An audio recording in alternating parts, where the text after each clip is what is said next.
Act 74 Hindi, अध्याय 381, अध्याय 227, असली और नकली जानवर राजा अंडा भाग 2। स्पिरिट अकादमी। ये सुनकर झाओ जिन मुस्कुराया। स्पिरिट अकादमी हाल ही में बीस्ट फाइटिंग कॉन्फ्रेंस के कारण सुर्खियों में रही है। हालांकि सेलेस्टियल कैपिटल के शिष्यों को स्पिरिट अकादमी पसंद नहीं है, क्योंकि वे स्पिरिट अकादमी में प्रवेश करके ही अनिवार्य रूप से शानदार संसाधन प्राप्त कर सकते हैं। जहां तक स्पिरिट अकादमी का प्रश्न है, ये छोटे बलों या बड़े बलों द्वारा प्रशिक्षण के लिए भेजे गए छोटे पात्रों के लिए आरक्षित है। अचानक झाओ जिन को किसी का ख्याल आया और उन्होंने कहा, अगर यह आपका चचेरा भाई वू चेन नहीं है, तो क्या ये लिन चेन हो सकता है? फिर उसने लिन चेन के आत्मा जानवर को देखा, उत्तर की पुष्टि की और कहा, यह वास्तव में वही है। जहरीले धुएं के कारण बड़ी संख्या में अग्नि चींटी जानवर भागने लगे।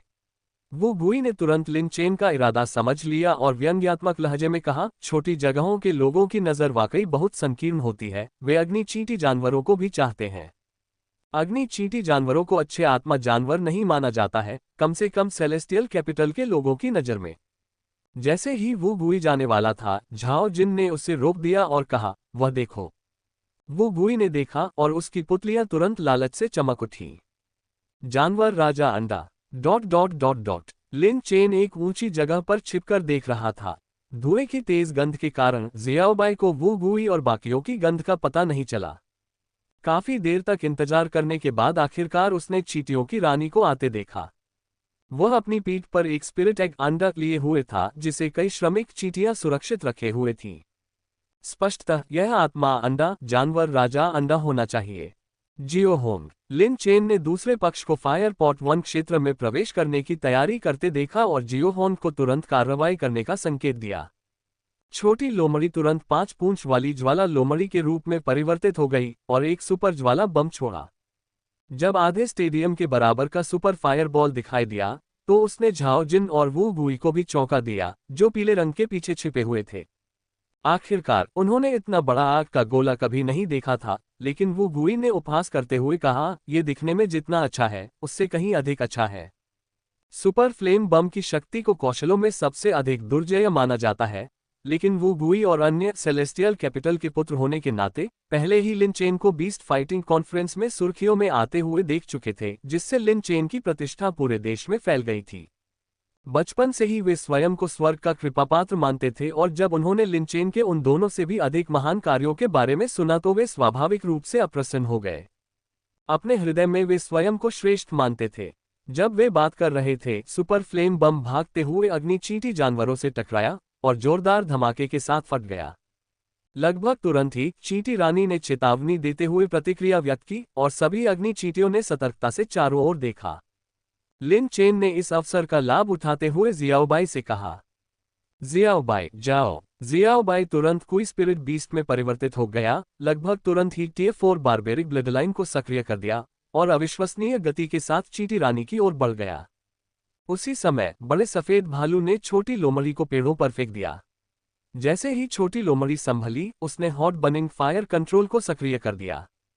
इस बार लिटिल फॉक्स ने ट्रू फ्लेम मोड का उपयोग नहीं किया, क्योंकि लिन चेन ने कहा कि फायर चींटी जानवरों पर हमला मारने के लिए नहीं बल्कि अंडे को चुराने के लिए था। इसलिए लिटिल फॉक्स का कौशल प्रतिद्वंद्वी को बाधित करना और हमले में जियाओबाई की सहायता करना था। महान बुजुर्ग के विशेष प्रशिक्षण का प्रभाव छोटी लोमड़ी पर साफ दिखाई दे रहा था। हालांकि उसकी गति में ज्यादा सुधार नहीं हुआ था, लेकिन चलते समय उसकी एकाग्रता की क्षमता काफी बढ़ गई थी। जैसे ही जियाओबाई एक भयंकर बाघ की तरह अग्नि चींटी जानवरों पर झपटने वाला था, उसे कुछ संकेत मिला और सैकड़ों अग्नि चींटी जानवर सभी दिशाओं से जियाओबाई को घेरने लगे। उनके विशाल आकार भयानक लाल रोशनी से झिलमिला रहे थे, उनके तीखे एंटीना लगातार हिल रहे थे और भयानक फुफकार जैसी आवाजें निकाल रहे थे। चींटी रानी ने अपने जबड़े खोले और झुलसा देने वाली लपटें उगल दी, जिससे आसपास की हवा में हलचल मच गई। इस क्षण हमेशा इंतजार करती रहने वाली छोटी लोमड़ी ने आखिरकार अपनी चाल चली। उसकी आंखें असाधारण रूप से दृढ़ हो गईं और उसने तुरंत एक दानव अग्नि परमाणु बम का रूप ले लिया, जो उसके हाथों में एक मनमोहक चमक बिखेर रहा था। छोटी लोमड़ी ने उसे जोर से घुमाया और दानव अग्नि परमाणु बम एक उल्का की तरह हवा में अग्नि चींटी जानवरों की ओर उछला।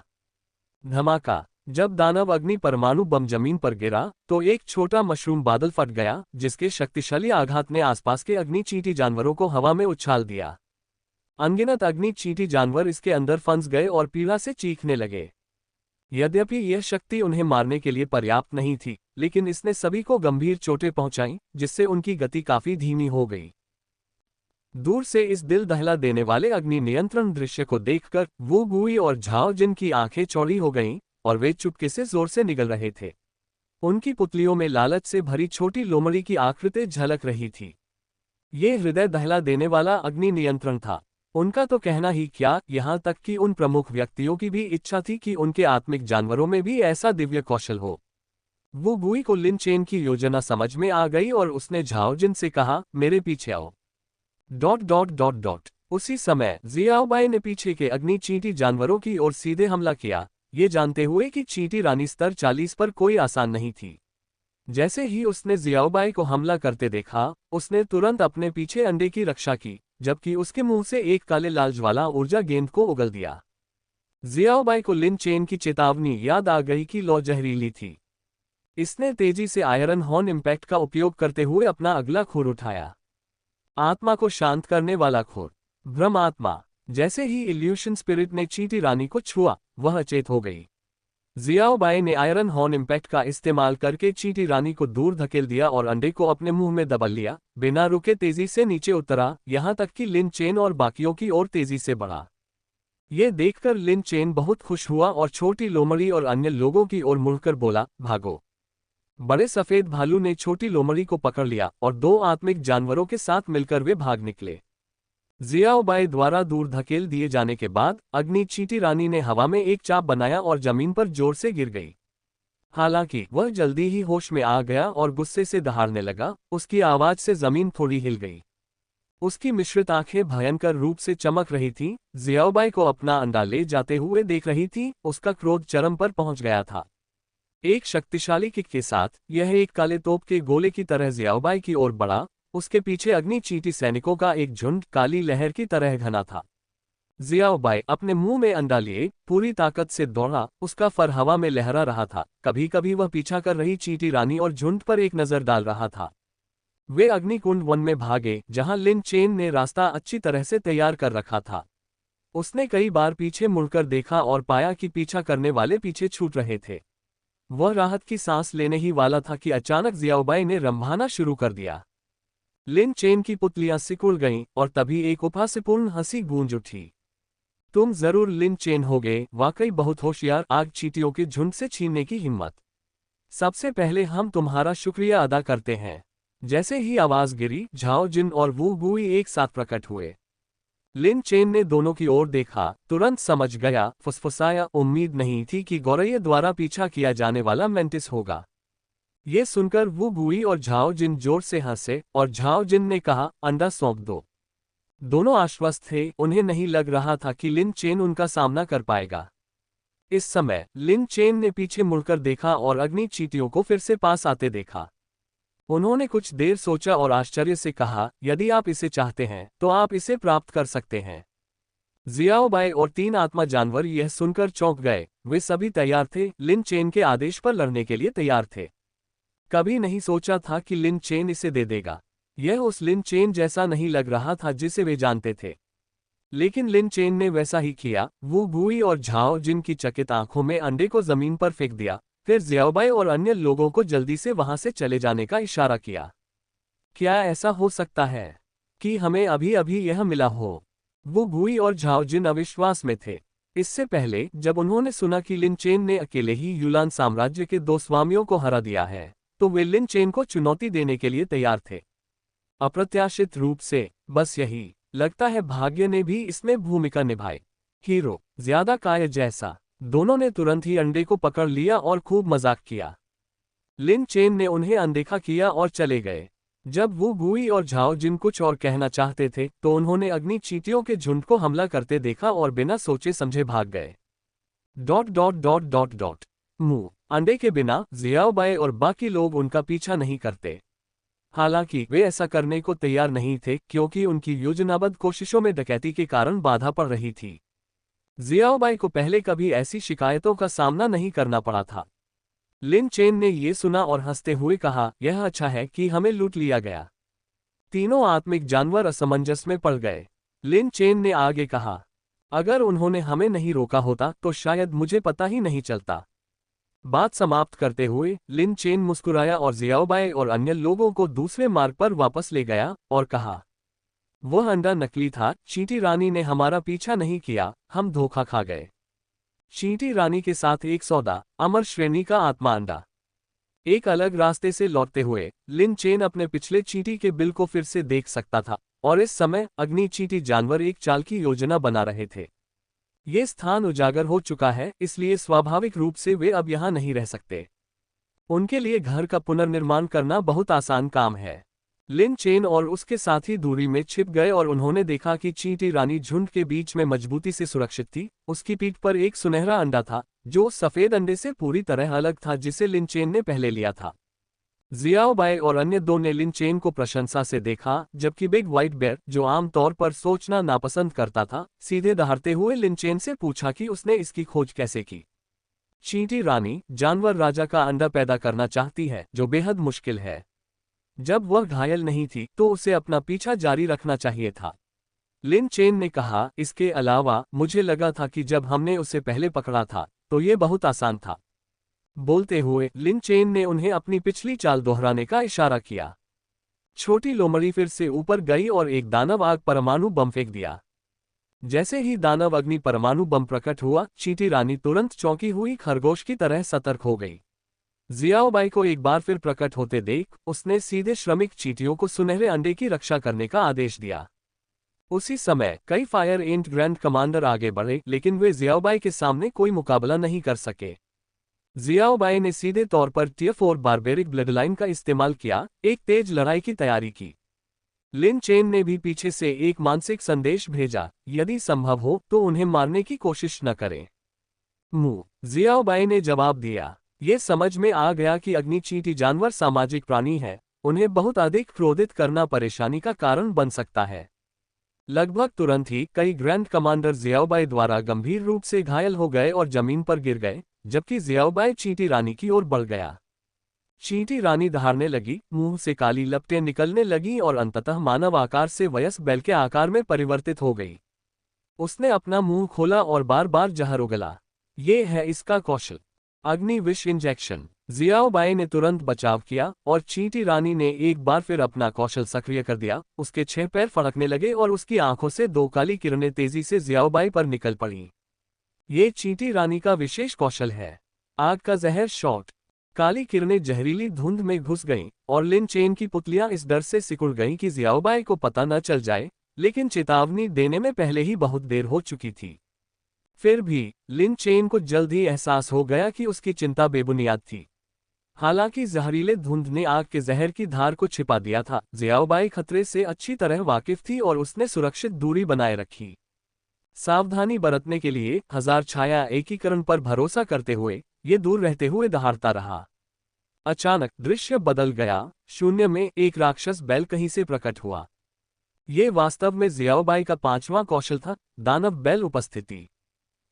दानव बैल अपनी बेड़ियों से आजाद होकर जोर से झपटा। हालांकि अग्नि चींटी रानी जियाओबाई से 3 मंजिल ऊंची थी, फिर भी वह तुरंत दब गई और गंभीर रूप से घायल होकर जमीन पर गिर पड़ी। जियाओबाई ने तुरंत जानवर राजा के अंडे को हथियाने का अवसर लिया। इस समय चींटी रानी दर्द से चिल्लाने लगी। दुख भरी चीखों ने लिन चेन को असहज महसूस कराया। हालांकि लिन चेन कोई संत नहीं था, उसका अग्नि चींटी जानवरों के साथ कोई संबंध नहीं था, और जानवर राजा का अंडा अगर यहाँ छोड़ दिया जाता तो भविष्य में अधिकतम 40वें स्तर तक पहुंच जाता। इसके बजाय इसे बाहर ले जाना बेहतर होगा। फिर भी चींटी रानी को अपनी ही प्रजाति को खोने का दर्द सहना पड़ा। लिन चेन खून से लथपथ घायल चींटी रानी को अभी भी उनका पीछा करते हुए देखते हुए भागे और कहा, हम इसकी अच्छी देखभाल करेंगे, आप जानते हैं कि यहाँ का वातावरण सीमित है। लिन चेन जानता था कि चींटी रानी मूर्ख नहीं है। उत्परिवर्तन के दौरान वह अंडे को बदलना चाहती थी, ये संकेत देते हुए कि उसे लिन चेन के समूह के अंडे को हथियाने के इरादे का पता था। इसलिए ऐसी कई बातें थीं जो चींटी रानी को समझनी चाहिए थी। ड्रिप। चींटी रानी अभी भी बेतहाशा पीछा कर रही थी। कई किलोमीटर तक पीछा करने के बाद जैसे ही लिन चेन और उसके साथी तेजी से भागे, चींटी रानी ने अचानक कुछ चिल्लाया, जिससे लिन चेन रुक गया। उसने क्या कहा? लिन चेन रुक गया और चींटी रानी को पास न आने का इशारा किया। लिटिल फॉक्स पास में एक दुभाषिया के रूप में काम कर रहा था और लिन चेन के ध्यान से सुनने के बाद उसने अनजाने में निगल लिया, क्योंकि चींटी रानी ने जानकारी का आदान प्रदान करने की पेशकश की थी। वह जानकारी थी, हाल ही में सेलेस्टियल बीस्ट द्वीप पर एक उत्कृष्ट स्पिरिट एग का जन्म हुआ, जिससे वहां तमाशा मच गया। ... एक तमाशा। लिन चेन हैरान रह गया। बीस्ट टैमिंग ट्रेजर मैनुअल में दर्ज है कि जन्म के समय विसंगति से भविष्य में अमर जानवर बनने की संभावना बहुत बढ़ जाती है। इसे अल्टीमेट स्पिरिट एग के नाम से भी जाना जाता है। वह एक क्षण के लिए झिझका और बोला, आप कैसे गारंटी दे सकते हैं कि यह जानकारी सत्य है? चींटी रानी ने कुछ बार आवाज लगाए और अंततः उनका मार्गदर्शन करने के लिए अग्नि चींटियों को भेजने का उल्लेख किया। लिन चेन ने चींटी रानी के हाव भाव को देखा, उसे लगा कि वह झूठ नहीं बोल रही है, फिर भी उसने कहा, ठीक है, जब मुझे ये स्पिरिट एग मिल जाएगा तो मैं इसे तुम्हें लौटा दूंगा। चींटी रानी ने ये सुनकर तुरंत सिर हिलाया, मानो उसकी आंखों में आशा देख रही हो। ये देखकर लिन चेन ने आह भरी। वह जानता था कि चींटी रानी सच कह रही थी। इस समय चींटी रानी केवल एक माँ थी जो धोखा नहीं दे सकती थी, वह केवल अपने बच्चे के बारे में चिंतित थी। लिन चेन ने जियाओबाई को अंडा सौंप दिया, उसे जमीन पर रख दिया और कहा, लेन देन पूरा हो गया है। चींटी रानी एक क्षण के लिए आश्चर्यचकित हुई और उत्सुकता से लिन चेन की ओर देखने लगी, जिसने कहा, तुम्हारा अंडा लेना पूरी तरह से दुर्भावनापूर्ण नहीं था, इसे बाहर लाने से इसका भविष्य उज्जवल हो गया है।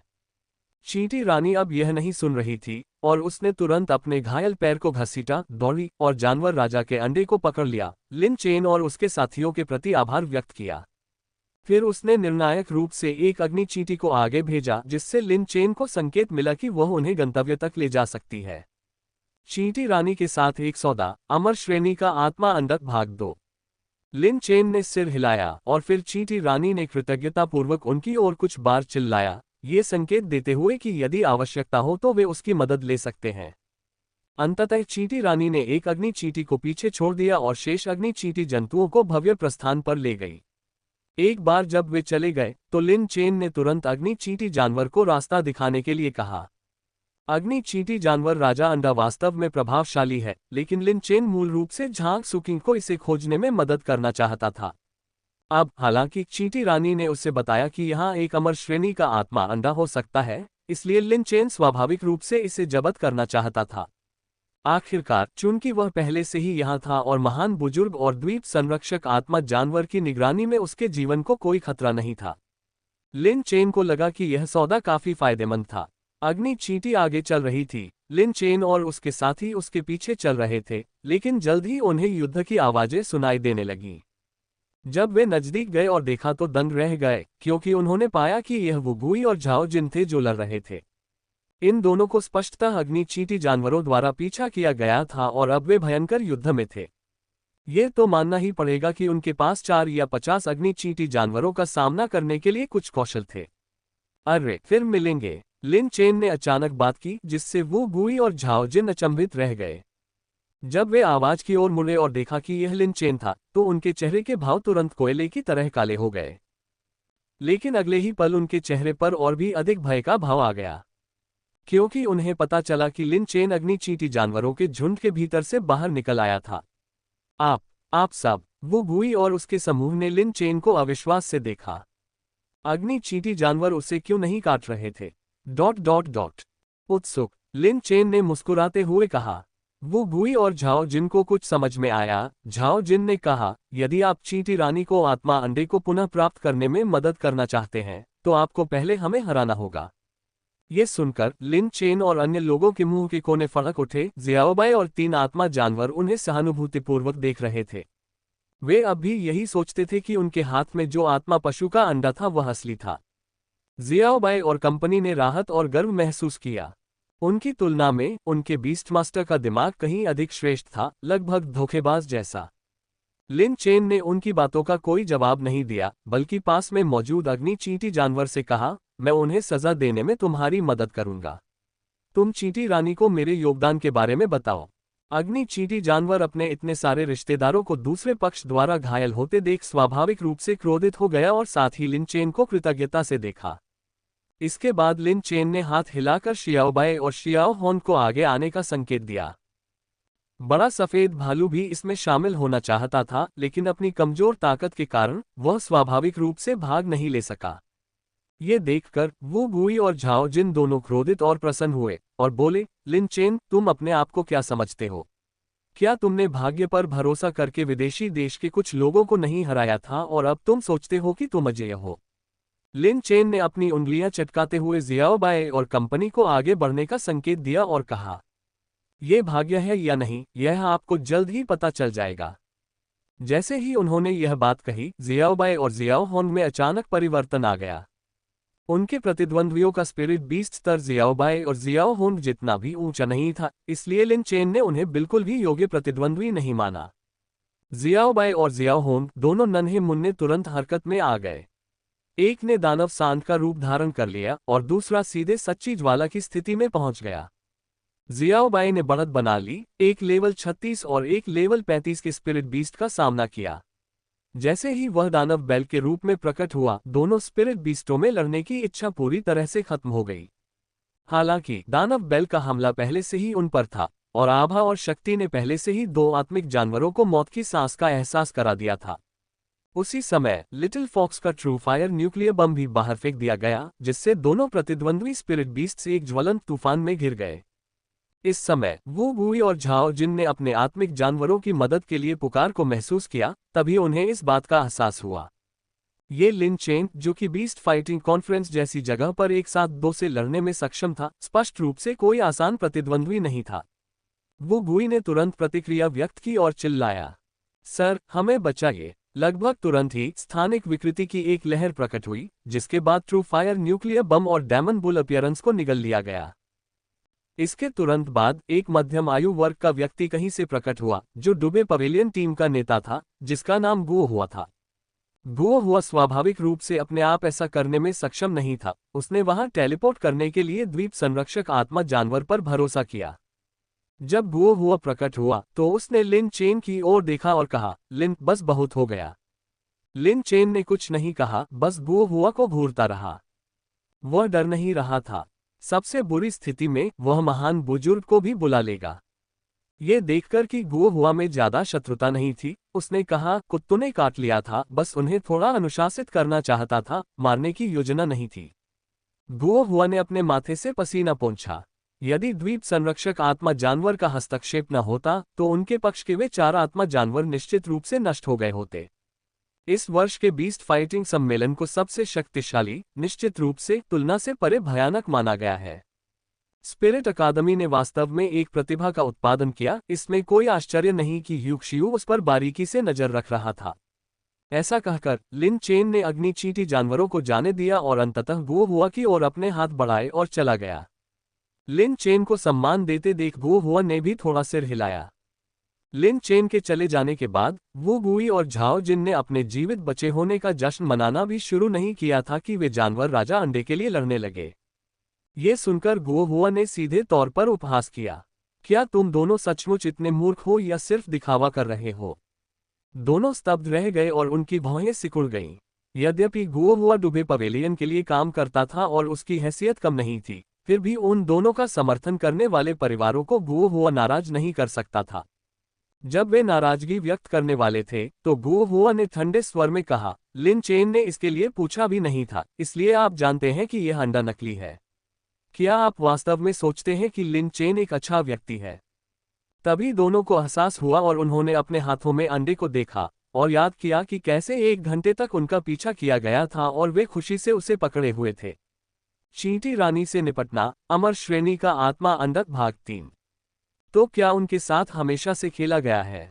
लिन चेन, वे दोनों गुस्से से चिल्लाए, उनका पीछा करना चाहते थे, लेकिन गुओ हुआ ने सीधे उन्हें रोक दिया और कहा, नियमों के अनुसार चूंकि आपने सहायता का अनुरोध किया था, इसलिए आपने सेलेस्टियल बीस्ट द्वीप पर होने वाली इस प्रतियोगिता के लिए अपनी योग्यता खो दी है।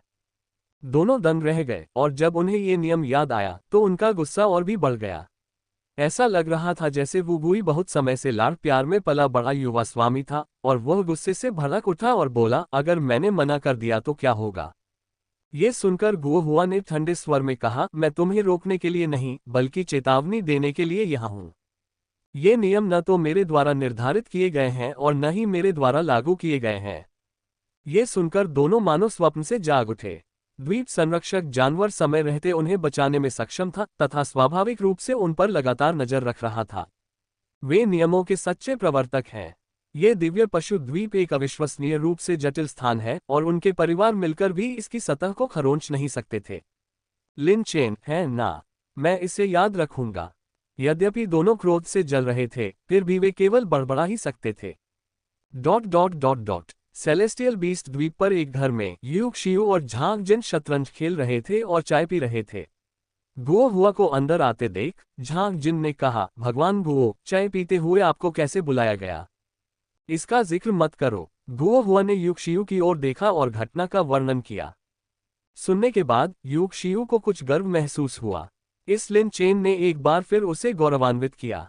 हालांकि झांग जिन ने कहा, ये दोनों वास्तव में अपनी जगह को कम आंकते हैं। लिन चेन की प्रसिद्ध प्रतिष्ठा अब गूंज रही है, क्या उन्हें अपनी कीमत का एहसास नहीं है? ये समझ में आता है कि युवा लोग चीजों को चुनौती देना पसंद करते हैं। यूक शियू ने मुस्कुराते हुए कहा। गुओ हुआ ने अनुमोदन पूर्वक कहा, महान बुजुर्ग, आपकी स्पिरिट अकादमी ने इस बार सचमुच स्वर्ण पदक जीत लिया है। क्या मैं दुबे पवेलियन में वापस रिपोर्ट करूं और स्नातक होने के बाद उसे वहां पद पर नियुक्त करूं?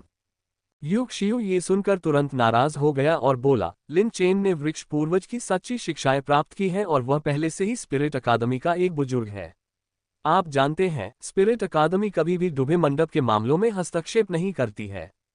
ये सुनकर झांग जिन और गुओ हुआ ने मन ही मन आह भरी और सोचा कि यूक शियू वास्तव में एक बूढ़ी लोमड़ी है जो इतनी जल्दी ऐसा कदम उठा रही है। अन्यथा लिन चेन की वर्तमान प्रसिद्धि के साथ कई शक्तिशाली ताकतें उसके लिए प्रतिस्पर्धा करेगी। अब और बात नहीं, चलो शतरंज खेलें, शतरंज खेलें। झांग जिन को भी एहसास हुआ कि यूक शियू दुखी था और उसने तुरंत कहा। यूक शियू ने भी अपनी अभिव्यक्ति को दूर रखा और शतरंज खेलना जारी रखा। लेकिन वास्तव में यूक शियू लिन चेन को बाहर विकसित होने से रोकने की कोशिश नहीं कर रहा था, बल्कि कई ताकतें लिन चेन को प्राप्त करना चाहती थीं, कुछ खेती करने के लिए, अन्य अधिक भयावह इरादों के साथ। यदि वे उसे प्राप्त नहीं कर सकते तो वे उसे नष्ट करना या दबाना चाहेंगे। हाल के वर्षों में कैंगलिंग प्राचीन देश के आम लोगों में प्रतिभाएं उभरी हैं, लेकिन उनमें से कई का अंत अच्छा नहीं हुआ। यूक शियू ने लिन चेन को स्पिरिट अकादमी का सबसे युवा बुजुर्ग इसलिए बनाया था ताकि उसकी रक्षा की जा सके। कम से कम स्पिरिट अकादमी के समर्थन के साथ, जो कोई भी उसके खिलाफ कार्रवाई करना चाहता है उसे कई बार सोचना होगा। शतरंज के कुछ और दौर के बाद गुओ हुआ अचानक फिर से बोला, मैंने द्वीप संरक्षक जानवर से सुना है कि द्वीप पर एक अमर श्रेणी का आत्मा अंडा है। आपको क्या लगता है इसे कौन प्राप्त कर सकता है? ये सुनकर झांग जिन ने हंसते हुए कहा, नेशनल मास्टर्स इंस्टीट्यूट महान भाग्य का स्थान है, क्या आप व्यर्थ नहीं पूछ रहे थे? गुओ हुआ को अचानक एहसास हुआ, जबकि यूक शियू ने अपना शतरंज का मोहरा पकड़ते हुए सीधे प्रतिद्वंद्वी को उलझाते हुए कहा, तुम हार गए हो। झांग जिन यूक शियू को देखकर दंग रह गया, लेकिन उसकी आंखों में जीत की खुशी नहीं दिखी, केवल चिंता और बेचैनी ही दिखी। यदि नेशनल मास्टर्स इंस्टीट्यूट जीत जाता है तो वास्तव में इसमें कुछ भी गलत नहीं है, क्योंकि इसका मतलब ये होगा कि भाग्य अभी भी अनुकूल है। लेकिन यदि राष्ट्रीय मास्टर संस्थान भाग्य की इस लड़ाई को हार जाता है तो इसका एक ही अर्थ है, झोंगनान के आसपास का दुर्भाग्य पहले से ही पूरे राष्ट्रीय मास्टर संस्थान, यहां तक कि पूरे कैंगलिंग प्राचीन देश को प्रभावित कर चुका होगा। रक्त फीनिक्स विकास जानवर के खिलाफ लड़ाई। अग्नि चींटी जानवर के नेतृत्व में लिन चेन ने बहुत तेजी से यात्रा की। लिन चेन ने इस अग्नि चींटी जानवर का एक और लाभ खोजा, जो इसका व्यापक जानवर नेटवर्क था। द्वीप पर अग्नि चींटी जानवरों की संख्या अविश्वसनीय रूप से बढ़ी थी, इसलिए हर जगह उनके संबंध थे। अपने पशु नेटवर्क पर भरोसा करते हुए लिन चेन ने दूर दूर तक औषधीय जड़ी बूटियों की खोज की। केवल 3 दिन की यात्रा में लिन चेन ने वास्तव में बहुत सारी उच्च श्रेणी की औषधीय जड़ी बूटियां खोज निकाली, जिनकी अनुमानित कीमत 3 मिलियन से अधिक है। लिन चेन के लिए यह कोई छोटी बात नहीं थी। चौथे दिन लिन चेन और बाकी लोग दिव्य पशु द्वीप के मध्य क्षेत्र में पहुंच गए, जहां का अधिकांश भाग धुंध से ढका हुआ और आत्मिक पशुओं से भरा हुआ धुंध वन था। अग्नि चींटी पशु जाल अब प्रभावी नहीं था, इसलिए उनकी गति धीमी हो गई। आपने जो घटना पहले देखी थी वह इसी क्षेत्र में थी? लिन चेन ने पूछा। अग्नि चींटी जानवर ने सिर हिलाया और लिन चेन को बताया कि कई आत्मा जानवर कुलों ने लोगों को उस घटना के प्रकट होने पर अन्वेषण के लिए भेजा था, जिससे सामान्य क्षेत्र की पुष्टि हुई। क्या आप जानते हैं कि यह किस प्रकार का आत्मा जानवर का अंडा है? लिन चेन ने फिर पूछा। अग्नि चींटी जानवर ने अपना सिर हिलाकर संकेत दिया कि उसे पता नहीं था। इसने लिन चेन को केवल इतना बताया कि यह घटना अत्यंत दुर्लभ है। चींटी रानी ने कहा कि ऐसा 100 वर्षों में केवल एक बार होता है। यह सुनकर लिन चेन और भी अधिक उत्सुक हो गया कि यह किस प्रकार का आत्मा जानवर अंडा था। शियू क्या ये यहाँ है? बाय लिंग मूर्ख नहीं थी। यद्यपि वह पहले नक्शे को समझ नहीं पाई थी, लेकिन धीरे धीरे उसने अन्वेषण करके और इलाके के बारे में अपने निर्णय पर भरोसा करके उसे सीख लिया। वह मानचित्र का उपयोग करके मिस्ट फॉरेस्ट के इस हिस्से तक पहुंची, लेकिन घने पेड़ों और कोहरे के कारण यह बेकार हो गया, क्योंकि यह बहुत विस्तृत मानचित्र नहीं था। झोंग नान ने यह भी कहा कि अगर बाय लिंग की किस्मत में लिखा होगा तो वह उसे प्राप्त करेगी। यदि ऐसा नहीं होना था तो कोई भी ताकत उसे ऐसा करने के लिए मजबूर नहीं कर सकती थी। इसलिए बाय लिंग के यहाँ आने के बाद उसने आपदा भक्षण करने वाले जानवर को रास्ता दिखाने का फैसला किया। आदेश मिलने पर विपत्ति भक्षी जानवर तेजी से आगे बढ़ा, लेकिन बाय लिंग जैसे जैसे आगे बढ़ रही थी वह अधिक चिंतित होती जा रही थी। उसे खो जाने की चिंता हो रही थी। अचानक विपत्ति भक्षी जानवर ने एक आवाज की और जैसे ही बाय लिंग ने सतर्कता से अपने आसपास का निरीक्षण किया, लाल पंख वाले मुर्गे ने तेजी से अपना सिर उठाया। इसी समय एक सफेद अजगर कुंडली मारकर पेड़ से नीचे उतरा और बाय लिंग तथा अन्य लोगों पर हमला किया। लाल पंख वाले मुर्गे ने तुरंत रूपांतरण कर लिया तथा फीनिक्स कर्म अग्नि को उगल दिया तथा जैसे ही एक पेड़ टूटा उसने सफेद अजगर को पीछे धकेल दिया। बाय लिंग ने आपदा भक्षी जानवर और अन्य लोगों को शीघ्रता से दूर ले गया। इस बीच लाल पंख वाले मुर्गे ने अपने पंख फैलाकर चारों ओर एक तीखी आभा बिखेरी, एक विकसित अवस्था में प्रवेश किया। उसने जोर से अपने पंख फड़फड़ाए, एक तेज चीख हवा में गूंज उठी और सफेद अजगर के साथ एक भीषण युद्ध में शामिल हो गया। हालांकि सफेद अजगर का मोटा शरीर स्टील की तरह कठोर था और हर हरकत में अपार शक्ति थी। ये स्तर 40 पर था, जबकि रेड फेदर चिकन केवल स्तर 31 पर था। स्तर में भारी असमानता के कारण लड़ाई शुरू से ही रहस्यहीन हो गई। यद्यपि लाल पंख वाले मुर्गे में फीनिक्स कर्म अग्नि थी, जिससे सफेद अजगर डरता था तथा वह उस पर ज्वाला के तीर चला रहा था, लेकिन सफेद अजगर ने फुर्ती से उसे चकमा दिया और सही समय पर पलटवार किया। जल्द ही लाल पंख वाला चिकन थकने लगा, उसकी गति धीरे धीरे धीमी हो गई। लाल पंख वाले मुर्गे को हारते देख बाय लिंग की नजरें तेज हो गईं। उसने विपत्ति भक्षी जानवर की ओर देखा, जो समझ गया और छूटे हुए तीर की तरह आगे बढ़ा। इस समय जब लाल पंख वाला मुर्गा अब और नहीं टिक सका, तो आपदा भक्षी जानवर ने अचानक दहाड़ लगाई और उसके मुंह से एक शक्तिशाली चूषण फूट पड़ा। सफेद अजगर ने अपना सिर घुमाया और घबराकर पाया कि उसे बेकाबू होकर खींचा जा रहा है। उसने जल्दी से अपनी मोटी पूंछ को पास के एक पेड़ से कसकर लपेट लिया ताकि वह संभल सके, लेकिन खिंचाव इतना तेज था कि पेड़ पल भर में ही उखड़ गया। सफेद अजगर अत्यधिक सदमे में था, वह असहाय होकर खुद को आपदा भक्षी जानवर के चूषण द्वारा करीब आते हुए देख रहा था। क्या बात है? सफेद अजगर ने भागने की पूरी कोशिश की, लेकिन इस वक्त विपत्ति भक्षी जानवर की शक्ति भयानक थी। पल भर में सफेद अजगर उसकी ओर खींचा चला आया। विपत्ति भक्षी जानवर का मुंह अनगिनत बार चौड़ा हो गया और किसी तरह उसने सफेद अजगर का सिर निगल लिया, जिससे उसकी पूंछ और शरीर बेतहाशा हिल रहे थे। ये सफेद अजगर अनोखा था, जो अपनी पूंछ का उपयोग करके एक विशेष आकार बनाता था। विपत्ति भक्षी जानवर तुरंत समझ गया और बाय लिंग को सूचित किया कि वह आत्मसमर्पण कर रहा है। बाय लिंग तुरंत प्रसन्न हो गई। उसका उसे मारने का कोई इरादा नहीं था, इसलिए उसने आपदा भक्षण करने वाले जानवर से उसे छोड़वा दिया। सफेद अजगर को थूक दिया गया और वह तुरंत जमीन में धंस गया, जिसे बाय लिंग ने शुरू में सोचा कि यह भागने का प्रयास है, लेकिन वह स्वयं को साफ करने का प्रयास था। आपदा भक्षी जानवर के मुंह को नापसंद करता था और स्वयं को धोने के लिए धरती का उपयोग कर रहा था। जब उसे पर्याप्त सफाई का एहसास हुआ तो उसने अपनी जीभ बाहर निकाली, पहले बाय लिंग की ओर देखा, फिर आपदा भक्षण करने वाले जानवर की ओर, अंत में सिर हिलाया और बाय लिंग को प्रतीक्षा करने का संकेत दिया। फिर वह गायब हो गया और थोड़ी देर बाद एक सुनहरे स्पिरिट अंडे के साथ वापस आया।